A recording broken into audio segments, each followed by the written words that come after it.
everybody. Tim Anderson here, aka Renfell. We're back for another Andor episode. This show is so good. We're setting up for a heist. What's up, Lucas?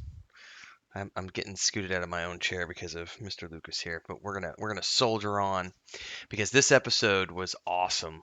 I love the previous episodes. Episode 4 is continuing the journey. We are getting set up for a great big heist run, which I guarantee is probably going to take a few episodes to get to. We got 12 episodes this season, and we got introduced to a slew of new characters, including Luthen's other identity, as well as Mon Mothma, Dedra, some other folks, but we're going to get into that. Before we do, though, before we do this review, first and foremost, spoiler alert, I am going to talk about the whole episode here. I might butcher some names, but hopefully I get them all right. But yeah, spoiler alert. And of course, I would be remiss if I didn't say this whole episode is supported by these folks. These are the amazing people who keep me full time on YouTube through memberships, through super chats, on premieres like this, and on live streams, and for doing things like dropping a super thanks on videos that have been uploaded and already aired. You can do all those things as well to support. Like, subscribe, hit the bell icon to get more, and we'll talk at the end of the episode about some more juicy stuff. But without further ado, let's just dive in here because there's a lot to dissect in this episode. I actually went into this one not knowing what to think. But when we first start off, we're going to a new planet, and Cassian's got all sorts of questions, but Luthen's not wanting to tell him anything just yet. It's more like a, hey, man, look, you got a few options. I can drop you off and you can start running. You can come with me and help me with something important, or you can try and kill me and take my ship. And of course, Cassian's like, well, define important, which is a very good question to ask in a circumstance like this where you're sort of, not being given a lot of other options. So basically, he's starting to question Luthen's character as they have in a moment of downtime. And how is it that you think you know what I want? He questions sarcastically. And of course, Luthen replies with his anti-Empire speech. At which point, um, when Luthen gives the speech and Cassian replies, he says, "Man, don't give me that BS. I know what the Empire wants. I served 2 years out of prison. They had us fighting each other on this planet. I don't want any part of that." And then Luthen fires back and goes, "Actually, you only served 6 months as a cook and then you ran, and that's why you're only one of the 50 survivors." And Andor's like, "Oh shit, this guy actually knows things. Like he actually knows things." And now he's on a different trajectory of thinking, well, maybe this guy, if he does know all this stuff, maybe he's somebody that I can, maybe trust a little bit. So we then find out that it's basically, a heist thing. Luthen says you got 5 days. There's big stakes, big danger. You've got a prepped team. There's a good plan. If you survive and deliver, I'll give you 200,000 credits. And he says they're going to steal the quarterly payroll for the entire Imperial sector. Booyah! We have hit the big leagues, ladies and gentlemen. It's pretty awesome. Coruscant time, and I gotta say, you can never go wrong with the visuals when you come into Coruscant, whether they're in a TV show or on one of the films. It's amazing. We're also meeting several new characters here at the Imperial Security Base. We've got Dedra, if I'm pronouncing her name correctly, who appears to be a up-and-coming um, uh, person of interest. What's up? You getting over here, Lucas? You wanting to scoot up? Now I gotta scoot up because you're taking up. Oh, somebody's. I see Sam behind us watching. He's like, "What are you guys doing?" We also meet Partagas. I'm assuming is the name. That's the boss. And this scene, we get introduced to Dedra's character, and she's walking in, and Partagas is giving everyone a talking down to. Everyone's reporting in failed mission objectives, and he's like, "Why are we here?" Hello, guys. You're gonna have to go down. Yeah, go ahead and go down. Thank you. Let me do my review. um, it's basically everyone's getting a dressing down here because the big boss Partagas is very upset about all these failed reports. And during this, he's talking about all these different things, and he asks people, "What is our role here?" And Dedra gives this book-written response about how we're here to further security objectives, blah blah blah. And of course, he's like, "That's incorrect. We do all these other things." And as we go around the table, we start hearing other people reporting about things, including the events with Cassian. When they mention the device that the Star Path unit, I guess is what they're calling it, and she freaks out about this. Like she's like, "Oh my God, I know what this is. Let me write this down in my notes." We're going to come back to that in a little bit because it is an important note. Um, we arrive at the planet of Adani, which is where apparently this prepped team is waiting that Luthen has. And we come to find out that, he hasn't told them that he's bringing Cassian. and it's going to be an issue. But just don't worry about it. I'll deal with it. Then he gives him a net. Now here's some stuff I'm questioning Luthen a little bit here because he starts to tell so many lies in this episode that it's all kind of like going in different ways. And you're like, man, this guy is spinning a tangled web of deceit, all for some purpose that we don't quite understand yet. So, as they're making their way off the ship, he pulls this thing off of his neck and gives it to Cassian. And this appears to be a very genuine gesture. He says, take this as down payment. It's a Kawadi signet. Don't take less than 50K for it, but know that it's worth more than that to me. And if we make it back, if we make it out, I want that back when we're done. Um, so the moment when he takes it off his neck, I felt like it was very genuine, but I'm also questioning all of his motives at this point because of reasons.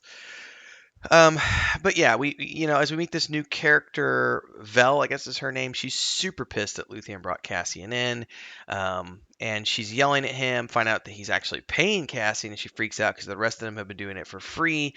And this is where he starts to tell her a story about how, well, don't worry about it, because that's why we're hiring him. He's disposable. If things go wrong and you don't think that he can handle it, we can get rid of him. And I'm like, well, okay, so he's telling her that story, but does he really mean that, or did he really mean what he told Cassian on the ship? Like now we're finding him telling multiple lies here. So his character is definitely getting more complex. I also love this moment inside the interior of the cockpit where Cassian is maybe considering stealing the ship, and as he kind of moves towards the cockpit, but moves towards the pilot's chair, the camera pans to him and a robot's voice goes, "Can I help you with something?" And it makes me wonder if this is where he gets the idea for that robot personality, or if this is the beginning of that robot personality. Very, very cool stuff here. Um, in any case, Luthen, his character, he's definitely obsessed with the Empire at this point, and I really am wanting to know why, what happened here.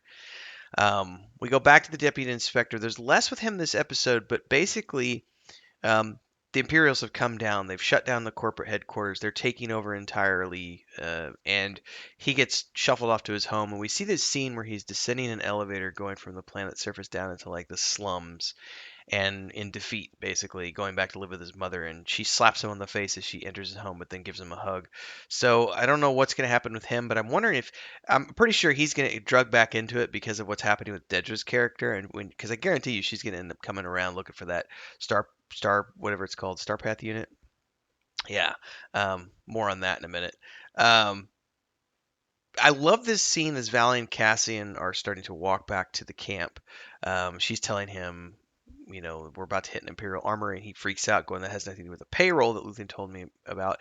And then there's these TIE fighters that come screaming down the canyon as they're walking. And I like this shot reminded me so much of Rogue One because they're off in this like, it almost looked like Ireland. It could be, I don't know, but this very mountainous landscape, very lush green.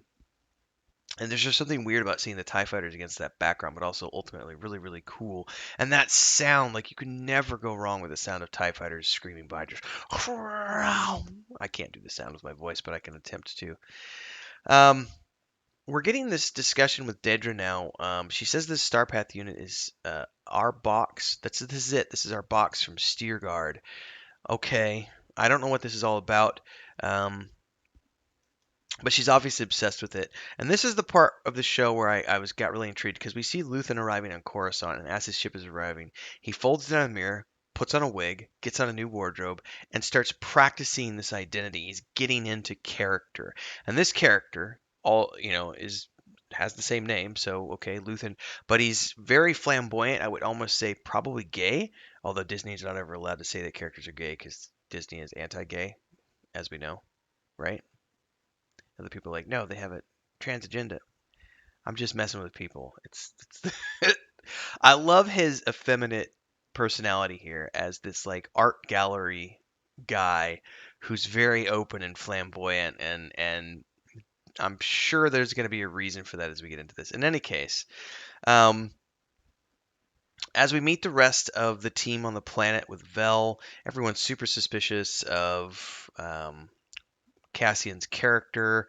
It's worth noting that this is going to be an ongoing thing. But I guarantee you, he's going to win their trust by the end of the heist. That's what this is all going to be about. Somebody will probably die on the way, but we'll see. The Coruscant conversation is very interesting because we're meeting Senator Mon Mothma for the first time, and she's coming to Luthen's art gallery, and he's obviously got a servant who knows his real identity, and she's helping him report as Mon Mothma arrives. There's this comment made about how she's got a new driver today, and ooh, it's suspicious. And while they're in there having this conversation where Luthen's like showing her around the art archives, the servant is trying to pull the driver away, and she finally is successful. They go back in the back room, and there's this very heated conversation about Mon Mothma thinks she's found somebody new to bring into the organization, and Luthen's like, no, we need money, we need funding, we don't need this. I need funding to have a whole group of people that I need to pay, and we're running out of money. You need to be focused on funding, not on finding new people. And she's like, you need to trust me. I'm the one who has the most to lose if we get caught. So we find out that Mon Mothma is involved in this, and this is the great stuff because this is definitely leading up to the rebellion. Back to the planet, and we hear a speeder bike coming in from the woods, and there's another. They're hitting us with nostalgia sound effects in this episode because we got the Tie Fighters, then we got the speeder bikes coming in through the forest. It turns out that the crew have a guy on the inside who's working at the Imperial base. He is an Imperial lieutenant, I believe, is the rank they give, and he's going to help them get in because he's got the schedules and everything. And it turns out that it is in fact, there's an armory here, but well, there's also the payroll. We'll get to that more later. Mon Mothma's back at home, and I'm not quite sure what's going on here with her husband. There's like this dinner that's happening tonight, and she forgot about it from a month ago. And her husband's like, well, we talked about it. She's like, oh, I forgot.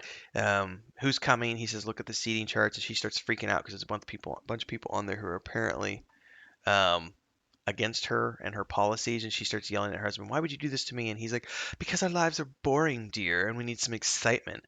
And so he appears to be very focused on like political games and not caring about shipping lanes being shut off and all this other stuff, and she appears to be very involved in the politics. I'm not sure how his character's going to play out quite yet, but he seems to be sort of frivolent politician who's bored, and so he's a high society. I'm bored, my dear. We're gonna have a dinner party, and it's gonna be fun. You're down at the end with the boring people, and all the fun people are gonna be on my side of the table. So I'm not quite sure what's going on with this. As we get back to the plan on the planet, it turns out that they're going to have this frigate that they're going to steal, and they're going to load it up with payroll and get out. But the frigate can't fly very fast, and there's the garrison and the Tie Fighters. They could be there within the matter of minutes, and Cassian's all stressed out about all these things. And then they reveal to him that the reason they think their plan is going to work is every 3 years there's like this event that happens, a celestial event where these crystals come down and explode and burn up in the atmosphere, and it kind of looks like a meteor shower, and they're going to be using that to mask their escape. Sounds risky, but it also sounds doable. So this made me get to the end of this episode like there's there's this part of me that's going, this is going to be a super amazing heist when this actually happens. It's going to be an action-packed episode. But we actually wrap up this one with Dedra reporting to Partagaz, if that's how I pronounce his name. And he's wondering why she's reporting something that could simply be theft, but she brings up this whole thing about how she believes it's part of an organized effort to steal proprietary Imperial equipment in anticipation of an organized rebellion. And I said that verbatim. She has multiple reports. She suspects that this is organized. She has gut instincts, and Partagaz reprimands her, telling her not to chase ghosts unless she has something concrete, to which her coworker is very happy that she got a dressing down and got chewed out. And he's like, see, I told you were overreaching. But of course we know that she's not going to let it go because we wouldn't have a show without it. And we know that the deputy inspector is going to get called back into it because she's not going to let this go, and she's going to keep digging, and she's going to find out more. So I can't wait to see where that goes as well, because I have a feeling deputy inspector is going to end up being a major protagonist, kind of getting pulled in as a spy on the opposite side, where Cassian's character is getting pulled into being a spy for the alliance or the rebellion. And all of this just brings me back to how I really like this show, because it's about the gray characters in Star Wars, about how good people have to do bad things sometimes, and sometimes bad people have to do good things, and it's never as black and white as many people want us to think. Love to hear your thoughts below as we continue to review this episode. Don't forget to like, subscribe, hit the bell icon so that you can never miss an update. To support like all of these amazing people, when on a premiere like this one, you do a super chat just like you do on a live stream, and then after the fact, you can drop a super thanks. You can also join as a member of the Adventurers Guild down there, and if you want to go above and beyond, My wife, my brother, and I have a Patreon page for our World of the Weave and the Void, which is a 5th edition tabletop setting, a point-and-click adventure game, and a fantasy book series, all being done at our Patreon. So check that out. See everybody in the next episode. May the Force be with you.